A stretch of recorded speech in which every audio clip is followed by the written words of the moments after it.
Verset 1. Chapitre 7. La réforme de la vie religieuse, suite. Verset 2. Le discours passe sans transition marquée à une série d'exhortations qui achèvent de caractériser la justice du royaume des cieux et la conduite de l'enfant de Dieu. De même que celui-ci doit montrer dans ses rapports avec Dieu un cœur simple et droit, qui ne cherche pas à servir de maître, Matthieu 6.24, mais qui se confie au Père céleste, Matthieu 6.32, de même, dans ses rapports avec le prochain, il doit faire preuve de la même simplicité et de la même droiture et être animé de cette charité, qui ne soupçonne point le mal et ne se réjouit point de l'injustice, mais qui excuse tout, croit tout, espère tout. Jésus interdit à ses disciples de se constituer juges de leurs frères, ce qu'ils ne peuvent faire qu'en oubliant leurs propres péchés, verset 3, et en se mettant à la place de Dieu, à qui seul appartient le jugement, comparez Romains 2.1 et suivant. C'est à ce jugement de Dieu que le Sauveur en appelle comme motif de son exhortation, afin que vous ne soyez pas jugés. Calvin et d'autres exégètes entendent, à tort par ces mots et par ceux du verset 2, les jugements des hommes qui jugent à leur tour avec sévérité ceux qui les jugent. Cette petite morale utilitaire n'est pas dans l'esprit de Jésus. Non, c'est Dieu qui, dans sa rigoureuse justice, appliquera le même jugement et la même mesure dont ils auront usé, à ceux qui, étrangers à la miséricorde et à la charité, se livrent à cet esprit pharisaïque de jugement, comparez Luc 18.9-14. Jésus poursuit ainsi sa polémique contre la justice des scribes et des pharisiens, Matthieu 5.20. Il faut savoir concilier ce précepte avec le devoir chrétien de discerner et d'apprécier la valeur morale des caractères et des actions, à la lumière de la parole de Dieu, Matthieu 7.6-15, 1 Corinthiens 5.12, 1 Thessaloniciens 5.21, 1 Jean 4.1. Mais ce discernement, sans lequel il n'y aurait point de vie morale en ce monde, ne doit pas nous entraîner à porter sur les hommes et sur les motifs cachés de leur conduite un jugement définitif qui n'appartient qu'à Dieu. Verset 5. Une paille et une poutre. Hyperbole destinée à faire sentir la folie qu'il y a à se préoccuper des fautes et des défauts d'autrui, tandis qu'on est soi-même aveuglé par de très grands péchés. Là est l'hypocrisie, c'est précisément la poutre qui t'aveugle, ôte-la premièrement, puis tu verras et tu pourras alors réellement, avec délicatesse et charité, ôter le brin de paille de l'œil de ton frère. Verset 6. Le devoir de ne pas juger à ses limites, il n'exclut pas celui de discerner. Tel est le seul rapport admissible entre cette parole et celle qui précède. Plusieurs interprètes pensent qu'il n'en faut chercher aucun et prétendent que ce verset 6, très authentique d'ailleurs, a été intercalé ici par Matthieu.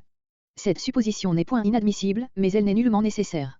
Ce qui est saint, ou les choses saintes selon nos versions ordinaires, ce sont les vérités de la parole de Dieu, les expériences produites dans l'âme par l'Évangile et que Jésus compare à des perles précieuses. Il ne faut pas les présenter à des hommes si corrompus que Jésus peut les comparer à des animaux impurs. Il ne pourrait que les proférer, fouler aux pieds, et elles ne feraient qu'exciter leur haine et leur violente persécution. Verset 8. Ici encore, il est inutile de rechercher la connexion avec ce qui précède et ce qui suit. Cet enseignement sur la prière peut très bien avoir fait partie du sermon sur la montagne, mais il est sûr que Luc 11.9, en lui assignant sa place à la suite d'une parabole sur l'efficacité de la prière en fait encore mieux ressortir la beauté et la force. Du reste, c'est là une de ces courtes et importantes sentences qui peuvent avoir reparu plus d'une fois dans les enseignements de Jésus. Demander, chercher, heurter, 3 degrés d'une progression dans la sainte action de la prière, quand Dieu ne l'exauce pas d'élabore. Ces termes en marquent la persistance et l'intensité croissante. Comparez Philippiens 4.6.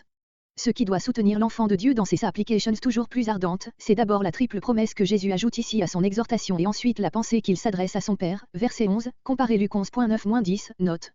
Verset 11. Jésus pour nous convaincre de l'efficacité de la prière, en fonde l'assurance sur l'amour d'un père pour son enfant. Un père ne donnera pas à son enfant une pierre inutile ou un serpent dangereux, ce qui serait une cruelle ironie, un acte contre nature. Combien moins votre Père.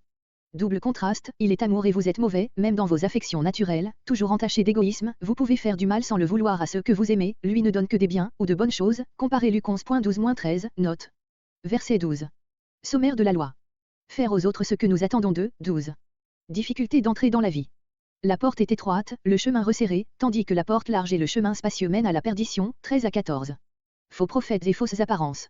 Tenez-vous en garde contre les faux prophètes, ces loups déguisés en brebis. Vous les reconnaîtrez à leurs fruits, car tel arbre tel fruit. Tous ceux qui me disent, Seigneur, n'appartiennent pas au royaume des cieux, mais ceux qui font la volonté de mon Père. Au jugement dernier plusieurs se prévaudront des discours prononcés et des actes accomplis en mon nom et je leur dirai, je ne vous ai jamais connu, vous qui faites l'iniquité, 18 à 23. Exhortation finale sous forme de parabole. Celui qui met ses paroles en pratique est semblable à l'homme prudent qui a bâti sa maison sur le roc, celui qui ne les met pas en pratique est semblable à l'insensé qui bâtit sur le sable, 24 à 27. Impression produite. Les foules étaient dans l'étonnement, car elles sentaient l'autorité de cet enseignement si différent de celui des scribes, 28 à 29. Versets 12 à 29. Conclusion du discours. Donc, à quoi faut-il rapporter cette particule conclusive? Les uns répondent, au verset 11 et alors l'exhortation qui suit ici signifierait, imitez donc envers les hommes la bonté de Dieu. D'autres voient dans cette particule et dans l'exhortation un bref résumé de tout ce que Jésus a dit sur les devoirs envers le prochain depuis Matthieu 5.17 et ils appuient leur opinion sur ce motif indiqué, car c'est là la loi et les prophètes, cette loi que Jésus a si longuement interprétée dans toute sa spiritualité. Elle est accomplie en effet dans ce devoir de faire aux autres, par amour, tout le bien que nous aimerions qu'ils nous fissent. Seulement, il ne faut pas oublier que le grand commandement de l'amour du prochain a sa source dans l'amour pour Dieu et que celui-ci, à son tour, n'est inspiré au cœur de l'homme que par l'amour de Jésus. Luc 6.31 place aussi cette sentence dans le Sermon sur la montagne, mais dans un ordre d'idées différent. Verset 14. Pour ce qui concerne la critique du texte, il faut remarquer que, selon Codex Sinaiticus et des Pères, on devrait lire « large et spacieux est le chemin qui mène à la perdition, étroit et resserré est le chemin qui mène à la vie ». Ainsi serait omis ce mot la porte, qui ne se trouverait qu'au commencement de l'exhortation. Mais ces autorités ne sont pas décisives.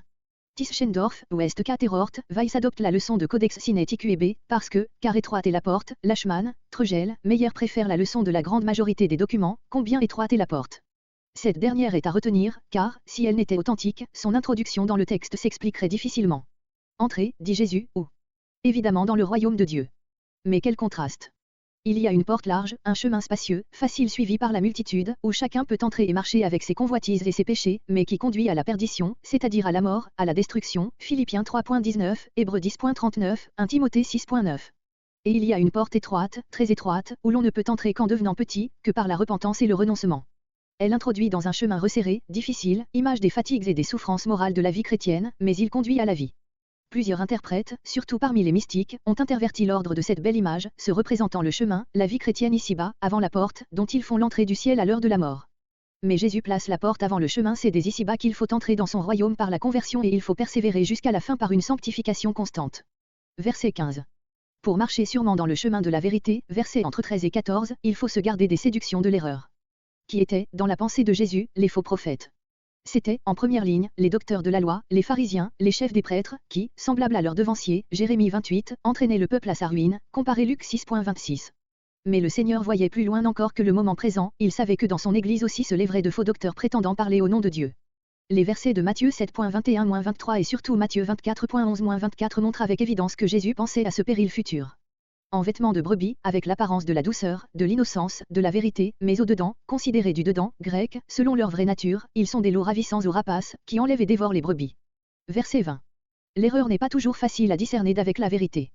Jésus donne donc, dans ces versets, versets 16 à 20, une marque à laquelle on peut reconnaître les faux prophètes, leurs fruits. Il ne faut pas entendre par là, avec Calvin et d'autres, uniquement la doctrine, puisque c'est là précisément ce qu'il s'agit de reconnaître.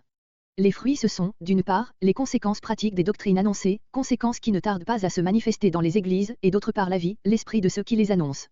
Non que les faux docteurs soient nécessairement des hommes impies ou immoraux et les vrais docteurs des saints, mais le discernement spirituel ne se trompe guère sur les caractères essentiels de la vie chrétienne. Les épines ne produisent pas des raisins, ni les chardons des figues. C'est ainsi que tout arbre, bon ou mauvais, se reconnaît à ses fruits. Et ce principe s'applique aussi bien à ceux qui professent la vérité qu'aux défenseurs de l'erreur. La bonté de l'arbre même, c'est la vérité et la lumière interne, la bonté des fruits, c'est la sainteté de la vie. Si les fruits étaient la doctrine, aucun orthodoxe ne pourrait être damné. Bengel. Lévitique 5.19, qui prononce la sentence des faux docteurs, n'appartient pas à l'ensemble de la pensée. C'est une parole de Jean-Baptiste, Matthieu 3.10, que Jésus pouvait avoir adoptée et que Matthieu reproduit ici.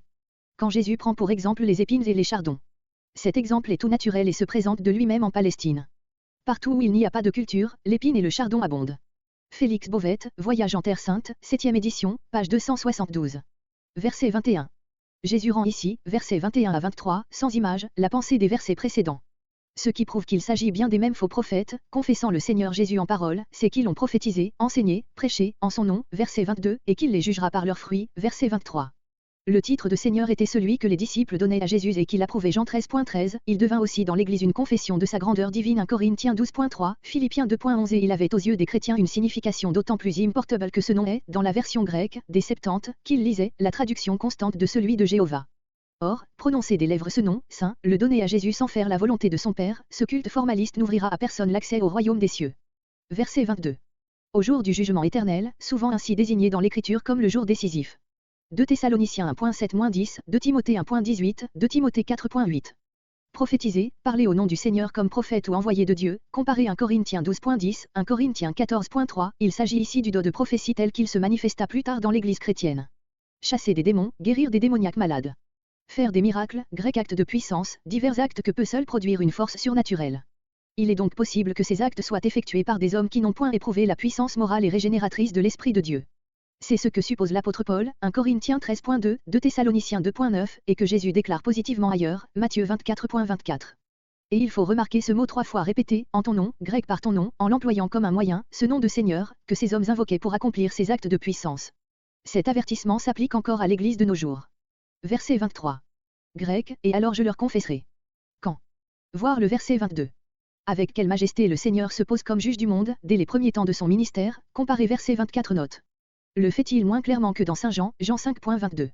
Nous dira-t-on encore qu'il ne révèle pas sa divinité dans les synoptiques, ou qu'il n'est arrivé que fort tard, la conscience de sa dignité suprême.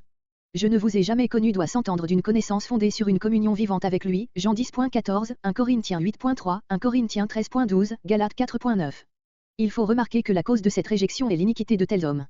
Verset 27. Dans cette admirable parabole Jésus donne la conclusion, donc verset 24, et de ce qui précède immédiatement, versets 21 à 23, et de tout le discours. La comparaison si saisissante, avec sa répétition impressive des mêmes scènes de danger, avec ses énergiques contrastes, prudent, insensé, le roc, le sable point tombé, se comprend d'elle-même. L'exégèse n'a pas à rechercher le sens spirituel des détails, à se demander, qu'est-ce que le roc? Dans lequel on a vu tour à tour Christ, les commandements de Dieu, la foi, la conscience par opposition à l'intelligence. Ou qu'est-ce que le sable? Interprété comme signifiant les opinions humaines, la propre justice, etc. Jésus lui-même exprime clairement sa pensée par ces mots, pratiquer ou ne pas pratiquer ses paroles, grec les faire ou ne pas les faire. Dans le premier cas, ces paroles deviennent elles-mêmes le roc, dans le dernier, il ne reste que le sable mouvant. Quant aux éléments déchaînés contre la maison, on y a vu toutes les épreuves, tous les dangers qui menacent la vie spirituelle et morale de l'âme, et cela est évident. Enfin la maison qui reste ferme représente non seulement le salut mais la victoire, le triomphe, tandis que sa chute, qui est si grande, c'est la ruine définitive, la perdition, V13. Il faut remarquer encore au point de vue critique qu'au verset 24, le texte reçu, avec les majuscules plus récents et une partie des versions, porte, je le comparerai, au lieu du passif, sera comparé. Quelque leçon qu'on adopte, à quoi faut-il rapporter le futur? Les uns entendent, je le comparerai en ce moment même, dans ce discours, d'autres retrouvent ici la pensée que vient d'exprimer Jésus, verset 22, en ce jour-là, au jour du jugement éternel.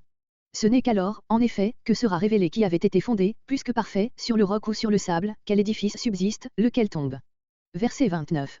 L'étonnement des foules était produit par l'autorité avec laquelle Jésus parlait.